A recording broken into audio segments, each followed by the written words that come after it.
अल्हम्दुलिल्लाह रब्बिल आलमीन वल आक़िबतु लिल मुत्तक़ीन वस्सलातु वस्सलामु अला रसूलिही मुहम्मदिन व आलिही व अस्हाबिही अजमाईन। अम्मा बअद अऊज़ु बिल्लाहि मिनश शैतानिर रजीम। बिस्मिल्लाहिर रहमानिर रहीम। वलक़द अरसलना रसूलना बिल बय्यिनाति व अंज़लना मअहुमुल किताब वल मीज़ान लियक़ूम अन्नासु बिल क़िस्त। सदक़ल्लाहुल अज़ीम। वक़ाल रसूलुल्लाह सल्लल्लाहु अलैहि वसल्लम मन रआ मिनकुम मुनकरन फ़लयुग़य्यिरहु बियदिही व इल्लम यस्तति' फ़बिलिसानिही व इल्लम यस्तति' फ़बिक़ल्बिही व ज़ालिका अज़अफ़ुल ईमान। सदक़ल्लाहुल अज़ीम व सदक़ रसूलुहुन नबियुल करीम। स्टेज पर मौजूद काबिल एहतराम ज़ुआमाए मिल्लत, कायदीन मिल्लत और मेरे इस हाल में मौजूद इस अज़ीम-उश-शान करप्शन फ्री पाकिस्तान तहरीक के मेंबरान, बहनों और भाइयों, अस्सलामु अलैकुम व रहमतुल्लाहि व बरकातुहू। आज 23 मार्च है और इस्लामाबाद में एक बहुत अच्छा मुजाहिरा भी हुआ। पाकिस्तान की फौज ने भी बर्री, बहरी और हवाई अफवाज ने भी जिंदगी से ताल्लुक़ रखने वाले मुख्तलिफ शोबों में कारहाय नमाया अंजाम देने वालों ने भी अपनी कारकर्दगी दिखाया, भी इनामात भी वसूल किए, शाबाश भी ली। और मैंने मुनासिब समझा कि मैं 23 मार्च अहले लाहौर के साथ गुजारूं, इसलिए कि इस शहर का बर्रे सगीर पाक व हिंद के मुसलमानों पर बड़े एहसानात है। ये एक तारीखी शहर है और ये शहर हज़रत अली अजवीरी का भी है रहमतुल्लाह अलैह, अल्लामा इकबाल का भी है, सैयद अबुल अला मौदूदी का भी है। और ये वो शहर है जहां 23 मार्च 1940 को इस अज़ीम-उश-शान जलसा-ए-आम में शेर बंगाल ने करारदाद पाकिस्तान पेश की। और करारदाद पाकिस्तान क्या है? ये इस बात की अलामत है कि जो एक अल्लाह, एक रसूल, एक कुरान को मानते हैं, वो एक कौम, एक मिल्लत, एक उम्मत है। और जो एक अल्लाह, एक रसूल, एक कुरान पर यकीन नहीं रखते, वो पड़ोसी क्यों न हो, शरीके कारोबार क्यों न हो, रिश्ते में शरीक क्यों न हो, वो दूसरी कौम है, वो इस्लामी मिल्लत और इस्लामी कौम नहीं है। लिहाजा ये फैसला किया गया कि तौहीद पर यकीन रखने वालों के लिए, रिसालत पर यकीन रखने वालों के लिए, कुरान को मानने वालों के लिए, आखिरत पर यकीन रखने वालों के लिए एक अलहदा खित्ता, एक अलहदा जमीन होनी चाहिए। और इस करारदाद का नतीजा था कि लोगों ने 7 सालों में एक ऐसी भरपूर जद्दोजहद की कि पाकिस्तान बन गया और दुनिया के नक्शे पर वो मुल्क, वो रियासत और हुकूमत बन गई जो कौमियत की बुनियाद पर, रंग और नस्ल की बुनियाद पर, इलाके की बुनियाद पर नहीं, एक नजरिया, एक फिक्र, एक फलसफा, एक मंजिल, एक नस्बुल ऐन और वो ला इलाहा इल्लल्लाह मुहम्मदुर रसूलुल्लाह की बुनियाद पर बनी। यही वजह है कि सारी दुनिया में हमें यह फख्र हासिल है कि मदीना मुनव्वरा के बाद अगर दुनिया में कोई नजरियाती रियासत है तो वो सिर्फ और सिर्फ पाकिस्तान है। मुझे बहुत खुशी है कि मैं पाकिस्तानी हूं। मुझे फख्र है कि अल्लाह ताला ने मुझे पाकिस्तान में पैदा किया। इस पाकिस्तान के लिए जीना, इस पाकिस्तान के लिए लड़ना मरना मैं जिंदगी का मुकद्दस मकसद और मुकद्दस जिहाद समझता हूं। इसलिए कि चंद पहाड़ों का, चार सुबहों का नाम नहीं, ये एक तौहीद का नाम है। और आज से एक अरसा कबल 1971 में जब मक्ती बाहमी ने चिटागांग में एक 8वीं क्लास का तालिब इल्म अब्दुल हमीद को गिरफ्तार किया और तंदूर में ले गए, होटल तंदूर के करीब खड़ा करके उनसे पूछा गया कि अगर आपने एक बार पाकिस्तान मुर्दाबाद का नारा नहीं लगाया तो हम आपको उठाकर उल्टा इस तंदूर में डालेंगे। उस अब्दुल हमीद ने कहा कि अगर पाकिस्तान जमीन का टुकड़ा होता मैं यकीनन नारा लगाता, लेकिन पाकिस्तान मेरा अकीदा है, पाकिस्तान मेरा नजरिया है, पाकिस्तान कलमा तैयबा है और आज मैं इब्राहिम की सुन्नत जिंदा करने के लिए तैयार हूं, लेकिन पाकिस्तान मुर्दाबाद का नारा नहीं लगाऊंगा। वो शहीद हो गए, वो राख बन गए। मैं इसलिए आज 23 मार्च 2016 आपके सामने जंग अखबार का एक इश्तिहार पेश कर रहा हूं जो मुसलसल इस तरफ लोगों को दावत दे रहा है कि 23 मार्च 1940 एक ग्रुप ने मिंटो पार्क लाहौर में इकट्ठा होकर एक करारदाद पास किया, लेकिन ये एक नई करारदाद का वक्त है और लिहाजा 100 अल्फाज पर मुश्तमिल एक नई करारदाद तैयार करके हमें दिया जाए। मैं कहना चाहता हूं कि ये चंद अल्फाज का मजमुआ नहीं है। इस तरह के डिमांड करना ये एक तहरीक है जिसके पीछे कौन है। मैं जानता हूं उन लोगों को जो एक नया आईन बनाना चाहता है और आज नई करारदाद, आज नया आईन, तो ये वही लोग हैं जो कभी 1400 साल बाद नए पैगंबर की भी जरूरत महसूस करते हैं और शायद नए कुरान की भी जरूरत महसूस करते हैं। लेकिन मैं खबरदार करना चाहता हूं कि 1948 को पाकिस्तान बनने के बाद जब खैबर पुख्तनख्वा में रेफरेंडम हो रहा था तो एक तरफ बादशाह खान साहब थे, लेकिन उसके मुकाबले में लोगों ने अपने गांव के खान अब्दुल गफ्फार खान बादशाह खान का साथ नहीं दिया और रेफरेंडम में इसलिए पाकिस्तान का साथ दिया कि खैबर पुख्तनख्वा के लोग समझ रहे थे कि पाकिस्तान का मतलब ला इलाहा इल्लल्लाह मुहम्मदुर रसूलुल्लाह है।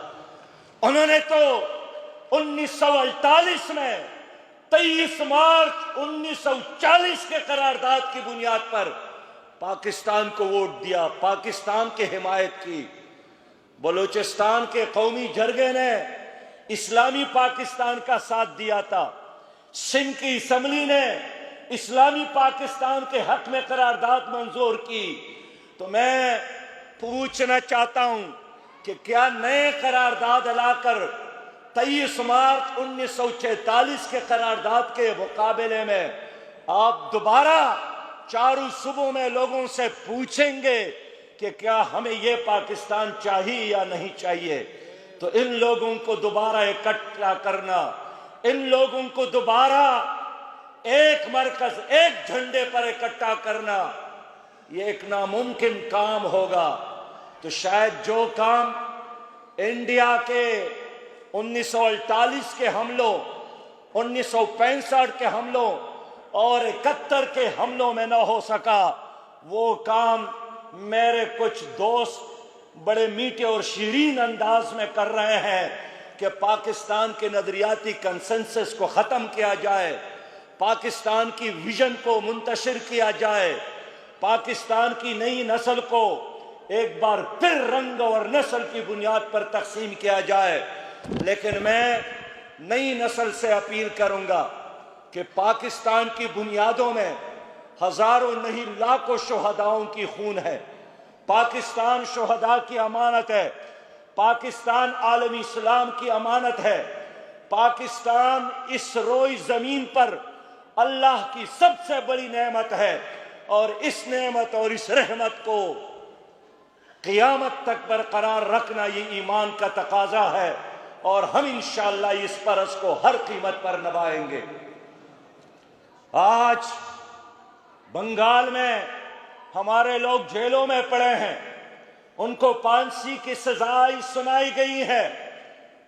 बांग्लादेश जमात इस्लामी पाकिस्तान के अमीर मतीउर रहमान निजामी को फांसी की सजा सुनाई गई है। अब्दुल कादिर मुल्ला शहीद किए गए, हसन अली मुजाहिद फांसी पे चढ़ाए गए, प्रोफेसर गुलाम आजम का जनाजा जेल से निकला, अब्दुल कादिर चौधरी शहीद किए गए। उन सब से यही मुतालिबा किया गया कि अगर आप लोग अपने पशेमानी का इजहार कर ले, बांग्लादेश की हुकूमत से माफी मांग ले कि हमने नजरे पाकिस्तान और पाकिस्तान के झंडे का साथ देकर गलती की है, तो हम आपको मुआफ फरमाएंगे, मुआफ करेंगे।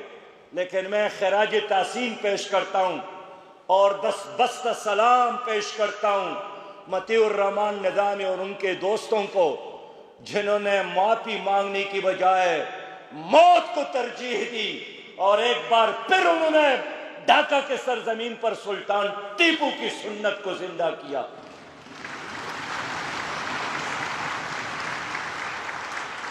मेरे प्यारे भाइयों, आज का ये seminar corruption free Pakistan Tehreek का एक हिस्सा है।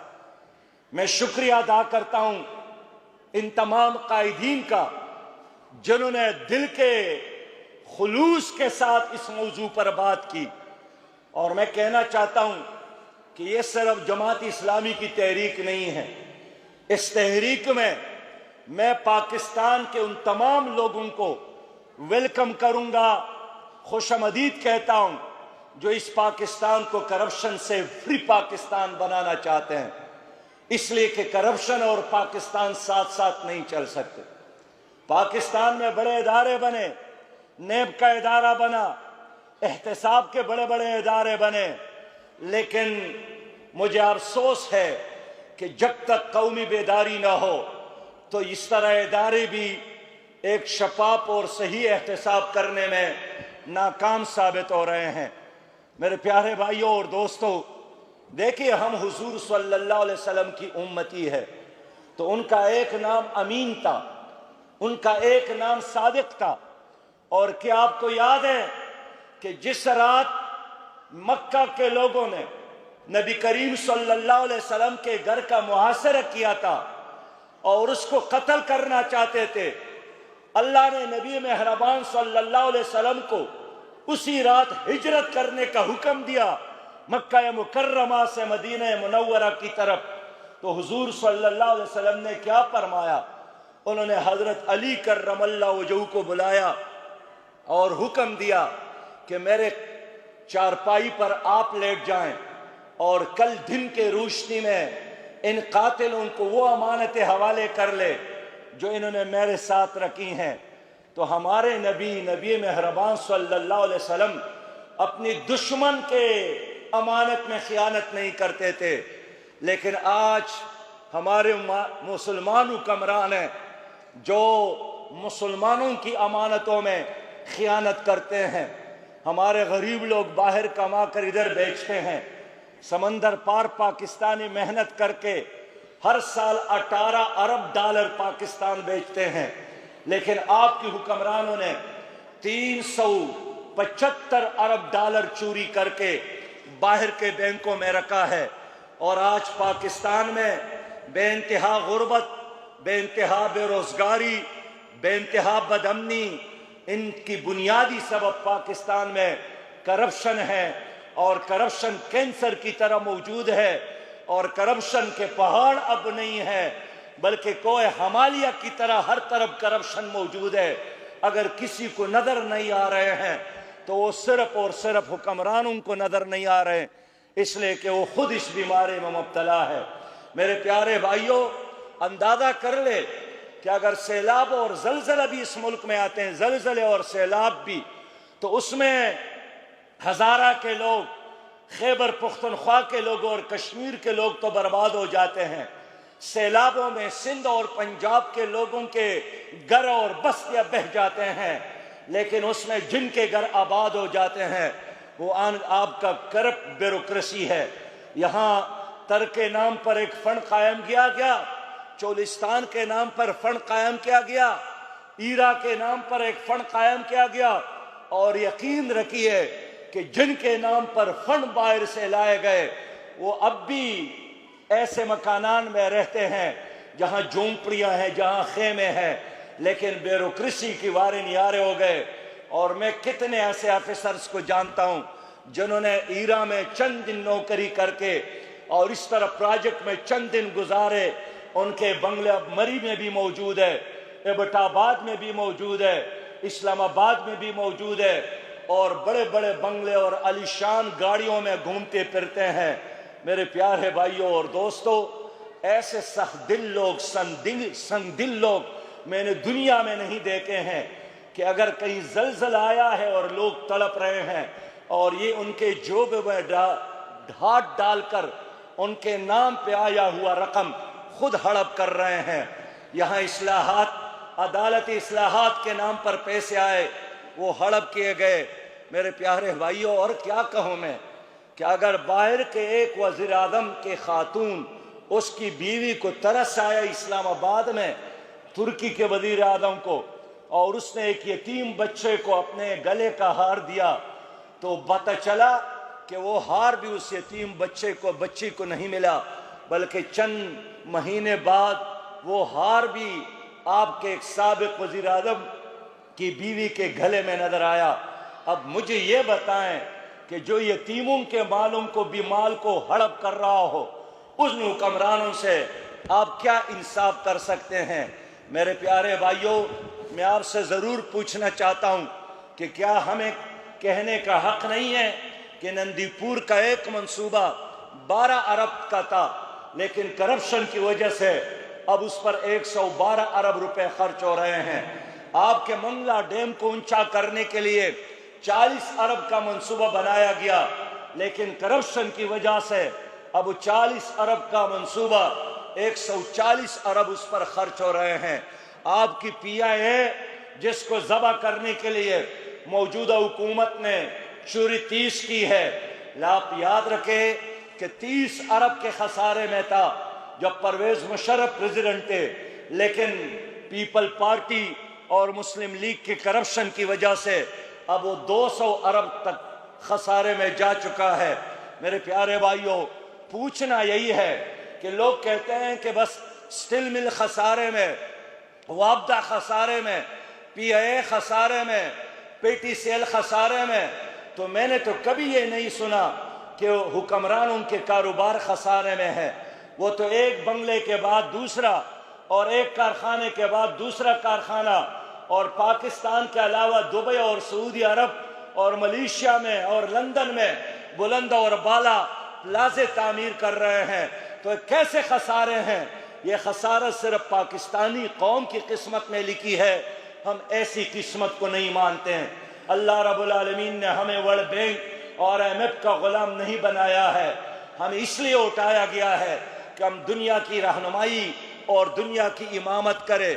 मेरे प्यारे भाइयों, 150 मीगा स्कैंडल अब भी अदालतों में मौजूद है, लेकिन चूंकि उसमें सब के सब मुअस्सर लोग हैं, इसलिए उस पर हाथ डालना अदालतों के लिए नामुमकिन है। और यही वजह है कि पाकिस्तान के अदालतों के भी डबल स्टैंडर्ड है। जहां एक साबिक जर्नल की बात आती है, उसने बेशक आईन के दपच्चे के खिलाफ वर्जी के हो, बेशक उसने एक नहीं 2 बार आईन को तोड़ा हो, तो फिर अदालत कहती है कि इसके बारे में फैसला हुकूमत करे। और हुकूमत ने कहा कि अदालत अगर फैसला नहीं करती है तो फिर हम खुद ही उसको जाने देंगे। और कौम ने देखा कि एक आदमी रोज एक तस्वीर जारी करते थे कि जैसे वो अस्पताल में पहुंच जाते थे उसको ऑक्सीजन मास्क लगाया जाता था, ऐनक उतारते थे और कहते थे कि इनके कमर में तकलीफ है।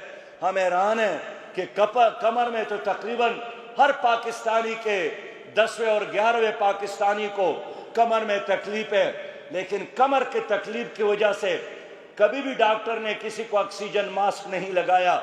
लेकिन जैसे ही वो रात के अंधेरे में दुबई पहुंचे तो उसके न कमर में तकलीफ, न जुकाम और न दिल की बीमारी, सिर्फ और सिर्फ मुनाफिकत की बीमारी थी, जो दुबई जाकर अब ठीक हुआ। और कहते हैं कि अब मैं यहाँ ही सियासत करूँगा। लेकिन मैं समझता हूँ कि ये मुनाफिकत की बीमारी परवेज मुशर्रफ की नहीं है, ये उन हुक्मरानों की भी है जिन्होंने एक फैसिलिटेटर का किरदार अदा किया, जिन्होंने उनको जाने की इजाज़त दी। मेरे प्यारे भाइयों, इसलिए पाकिस्तान को भी और पाकिस्तान के तमाम इदारों को इस कब्जा ग्रुप से निजात दिलाने के लिए मैं सबसे अपील करता हूँ कि इस जद्दोजहद में हमारा साथ दे। आप देखिए, आपके नेब ने जब पंजाब में कुछ कार्रवाइयों का इरादा किया तो वज़ीर आज़म साहब ने फरमाया बहावलपुर में कि मासूम लोगों पर हाथ न डाला जाए।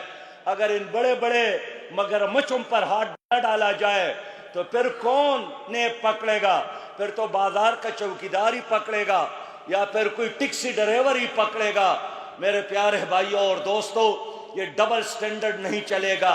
ये जालिमाना तरीके, जाबराना तरीके, गरीब के लिए एक निज़ाम और बड़ों के लिए दूसरा निज़ाम, ये निज़ाम नहीं चलेगा। इसलिए प्ली बार्गेनिंग का सिस्टम भी हकीकत ये है कि नेब ने बड़े मगरमच्छों को निजात दिलाने के लिए यह सिस्टम शुरू की है। मैं हैरान हूँ, एक आदमी 10 करोड़ खाता है, 10 करोड़ की चोरी करता है और नेब ने रिकॉर्ड के मुताबिक उससे 1 लाख और 2 लाख वापस लेकर उसको जिंदाबाद कहा है। और वही आदमी फिर कौमी असम्बली का मेंबर भी बनता है, फिर वो वजीर भी बनता है। इसलिए मैं आम लोगों से, पाकिस्तान के मजलूमों और मजबूरों से अपील करता हूँ कि आप इसलिए कर्जदार है कि इस मुल्क में करप्शन है, आपको इसलिए खालिस दूध नहीं मिलता कि इस मुल्क में करप्शन है, आपको इसलिए नंबर 2 और नंबर 3 किस्म की दवाई मिलती है कि इस मुल्क में करप्शन है। आपका बेटा आला तालीम याफ्ता क्यों ना हो और बेहतर से बेहतर डिग्री क्यों ना ले, उसको कमीशन और उसको रिश्वत और सिफारिश के बगैर नौकरी नहीं मिलती, इसलिए कि इस मुल्क में करप्शन है। और करप्शन की वजह से सब पासपोर्ट बदनाम हुआ, करप्शन के वजह से हमारा कमीज और शलवार हर एयरपोर्ट पर बदनाम हुआ है। इसलिए मेरे दोस्तों, मेरे प्यारे भाइयों, एक तरफ हुकूमत ने नजरियाती करप्शन शुरू की है। पाकिस्तान के सबसे बड़े सूबे पंजाब में खवातीन के हुकूक पर डाका डालने का बिल पेश करके हुकूमत ने एक नजरियाती करप्शन की है। और पाकिस्तान जैसे मुल्क में लिबरलिज्म और सेकुलरिज्म के नारे लगाकर नवाज शरीफ साहब ने अमेरिका को तो खुश किया, लेकिन 20 करोड़ अवाम कभी भी इस्लामी पाकिस्तान के करैक्टर को तब्दील नहीं होने देंगे इंशाअल्लाह ताला। इस्लामी पाकिस्तान, यही खुशहाल पाकिस्तान, ये हमारी धरती है, ये हमारी मस्जिद है। और पाकिस्तान हमारे लिए माँ के गोद की तरह है। जो भी हमारी माँ की चादर पर हाथ डालेगा, हम इंशाअल्लाह उसका डट कर मुकाबला करेंगे। मेरे प्यारे भाइयों, मेरे दोस्तों, सबर का पैमाना, अवाम का सबर का पैमाना लबरेज हो गया है। यहाँ लाहौर में मैं देखता हूँ गरीबों की झोंपड़ियों में साफ पानी नहीं है। मैं गरीबों को देखता हूँ जिनके बच्चों के लिए तालीम का इंतजाम नहीं है। मैं गरीबों को देखता हूँ कि उनके बच्चे हॉस्पिटल में 3 और 4 बच्चे एक चारपाई पर लेटने के लिए मजबूर है, लेकिन दूसरी तरफ मालदारों की कुत्ते और उनके घोड़े शदीद गर्मी में, जहां यहां लोड शेडिंग होता है, वो एयर कंडीशन हालों में होते हैं। हम ऐसे निजाम को नहीं मानते, हम स्टेटस को नहीं मानते। हमारे लिए नई नस्ल के लिए इनकलाब का पैगाम है, तब्दीली का पैगाम है, करप्शन फ्री पाकिस्तान का पैगाम है। मैं पाकिस्तान के सहाफियों से अपील करता हूं, मैं वकला से अपील करता हूं, मैं डॉक्टर से अपील करता हूं, मैं दहकानों और किसानों और मजदूरों से अपील करता हूं, मैं माँ और बहनों से अपील करता हूं कि इस पाकिस्तान को करप्शन फ्री पाकिस्तान बनाने के लिए आओ मिलकर जद्दोजहद करें। मैं पूछना चाहता हूं कि अगर आपके घर के बाहर गंदगी का ढेर मौजूद हो तो क्या इलाज यही है कि हर कोई अपनी नाक पर रुमाल रखे और आगे गुजर जाएं और फरियाद करे कि बहुत ज्यादा बदबू है? क्या इस तरह फरियाद से गंदगी का ढेर खत्म होगा?